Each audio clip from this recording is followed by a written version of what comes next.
On this week's episode of the Story Detective, I thought we'd do something a little different and have a less formal conversation. I thought about doing the typical tips for Nanowrimo since we're into the first week already. So many people are doing that, and can you really add something new to what's already been said or is being said? So I thought we'd do something a little bit different and talk about my epic Nanowrimo failures and what you can learn from them, because there's a lot. That's what's coming up. Stick around.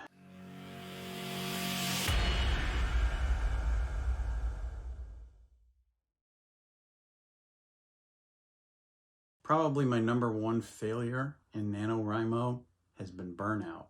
And burnout usually happens within, I would say, that first week. How many times do you get to the second week and suddenly you're feeling exhausted and you're just not feeling like you have enough material to work with because you used up everything that you had going on in the beginning, tried to get your word count ahead, and I've done that more times than I care to think about. And that's probably been my number one reason that I burnt out early and ended up failing, because then I felt like I was catching up for the rest of the month. My second point is like the first. It dealt with burnout, but in that catch-up routine when I had life interfere and I felt like I needed to get caught up because I was behind. And so I'd spend extra time during the day getting this extra high word count.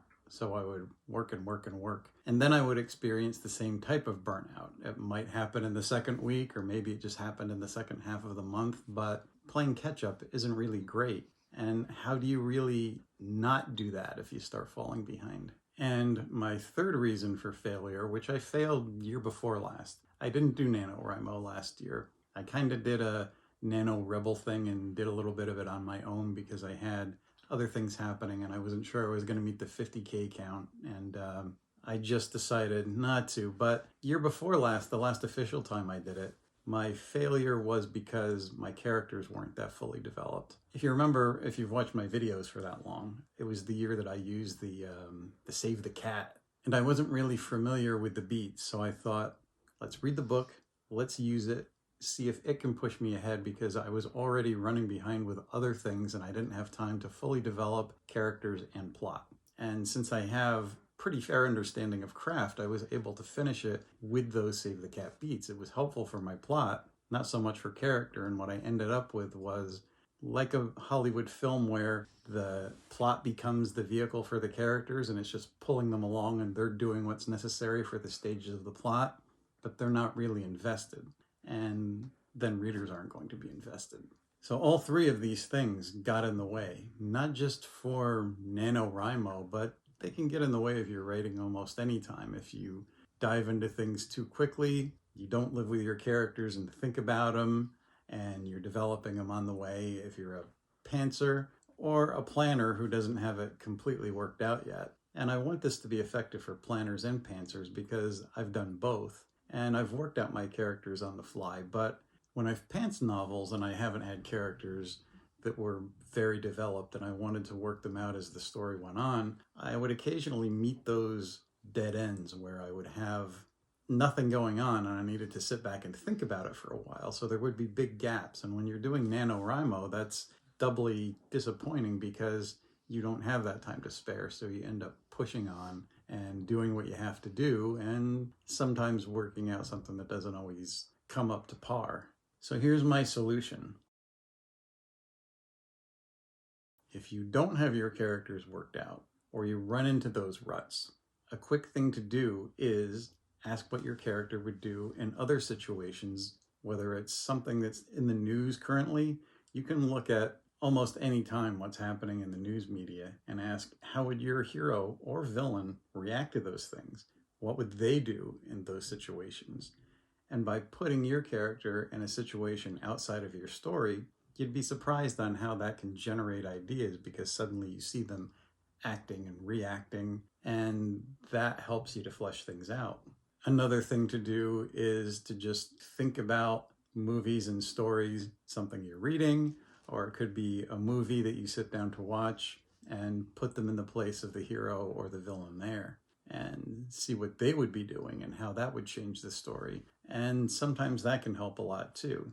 Seeing your character in a different situation can help to answer all of the questions that usually takes a little time in living with the character, or that you're working out through the course of your story. So I find that to be a quick method when you need some thought about your character, but the questions and the ideas aren't coming.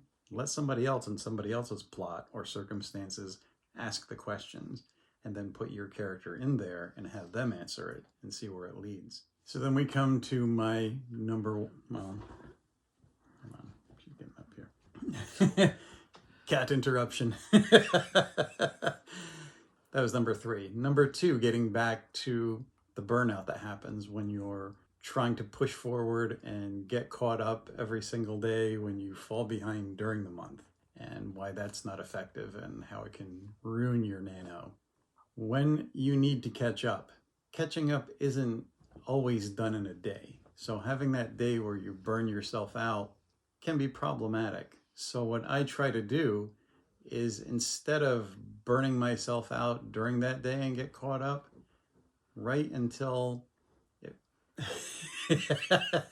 right until it feels good, right until you've got enough scenes down that you're satisfied with, and then spend a little time thinking about what you're going to do the next day, so that you have consecutive fulfilling days rather than burning it all in one day in one big chunk, because then again you don't have enough fuel for the next day and you're gonna not perform as well as you thought you could or should. And that coincides with my number 1 failure of burning out in week 1. That week 1 process, and it is a process where you try to get as much done as you can because you don't know what's going to happen in the rest of the month. I say, don't worry about the rest of the month. Let it take care of itself and finish the first week with fuel to spare. Stop writing while you're still hot. Don't ever write till the end of the day when you've said everything you have to say.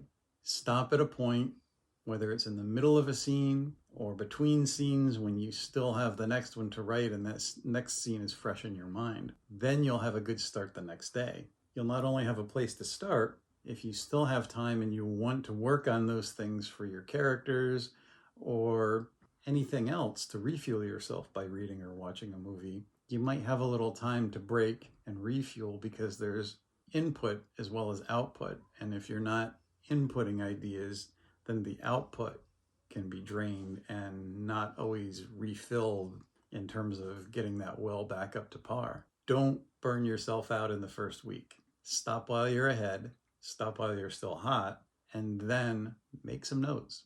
Watch a movie. You get ideas, jot down a few quick lines, and let that be fuel for your next day, because it's better to have consistency than to have everything happen and then nothing happen. So those are my quick and probably most effective tips that I've learned from Nanowrimo. And it's not always about word count. It's about your writing, what you're learning for this, and how you can bring it forward.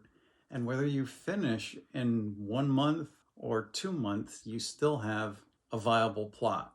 And having something at the end of it that's viable is better than racing through and having a pile of word vomit, because that doesn't get you anywhere unless you restructure everything from the start and build up your story again. And then the process goes by, what can I save out of this pile of crap that I wrote during NaNoWriMo?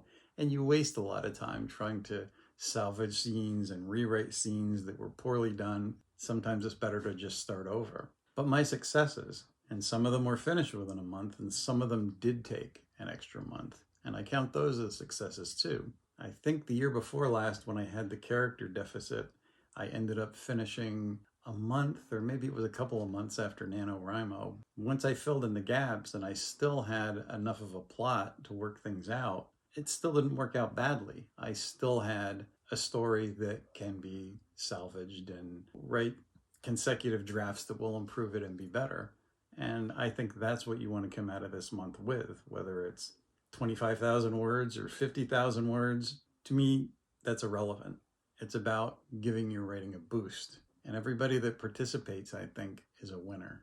So I hope that this makes some sense to you in your own nano experience, and let me know in the comments below how this is going for you this month, or if you've encountered these things and you have solutions that I haven't come up with. So until next time, keep those keyboards clacking, and best of luck with your Nano.